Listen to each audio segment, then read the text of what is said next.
Je suis Rocco, un petit coquelet qui vient du Cornouailles. J'étais contrainte d'émigrer dans une basse-cour de Farfouille les soirs, quand je manquais d'être cuisinée au petit pois à la menthe et à la sauce anglaise. Ou ce n'est pas que je n'aime pas les petits pois à la menthe, mais j'aurais préféré être à table plutôt que dans un plat. Quand j'ai voulu un jour faire mon coming out, c'est-à-dire dire ma défense, eh bien j'ai failli être plumée. Et j'ai dû m'enfuir à tire d'aile avant que le coq de cette maudite ferme ne chante 3 fois. Mais dans le béat, monsieur, dame, eh bien je baigne de même bouillon de poule. Oh, Barclay, ne me pince pas le croupion, please.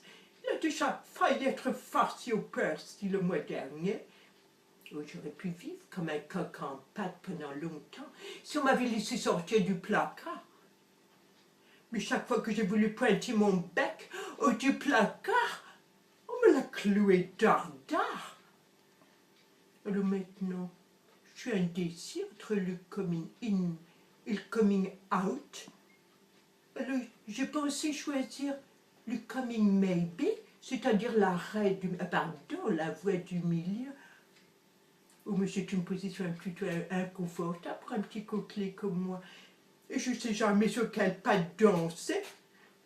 Quand tu trouves que c'est pas clair, Barclay, mon discours, tu as raison, sur le web, il faut être plus net. Alors, allons-y gaiement. J'ai un joli penchant pour mon petit Barclay Pont.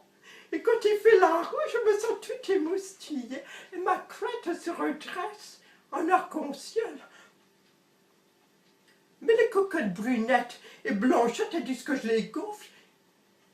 Et les vaches, elles trouvent que je suis moche. Alors, étant un coquelet du sud de l'Angleterre, je n'ai pas bien compris le concept de bâche, ni comment je peux gonfler une cocotte. Oh, c'est peut-être que le dialecte est bien différent à Farfouille-les-Oies et à Comstock. Alors, la fermière, elle dit qu'elle s'en fout, parce que de toute façon, elle dit que je finirai à la casserole. Et qu'elle dit en plus que tant que la chair est bonne, la sauce est bonne. Et bien que ça ne l'intéresse pas de savoir si je suis un coquelet triste ou un coquelet gai. Eh bien, vous savez, il y a le dindon, lui il dit « Oh, ben tu sais, Rocco, t'es un coquelet comme les autres, toi. »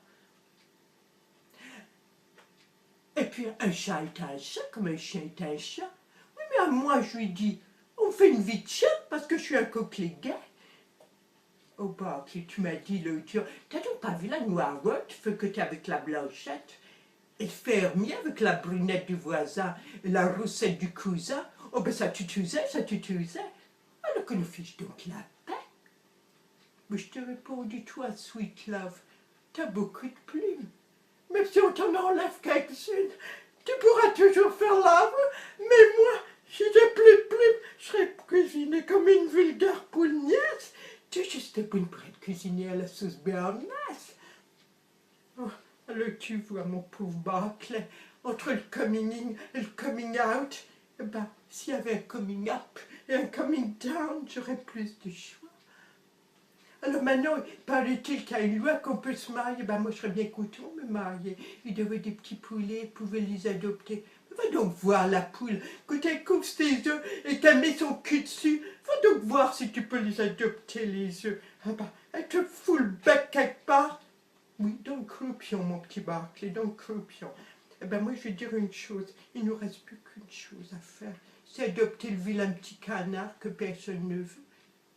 Et ben voilà, c'est peut-être ça qu'il fallait dire à tous ces gens-là sur le web, c'est que c'est pas facile de faire son coming out. Eh ben je vous le dis, monsieur, dame, c'est pas facile du tout de dire sa différence.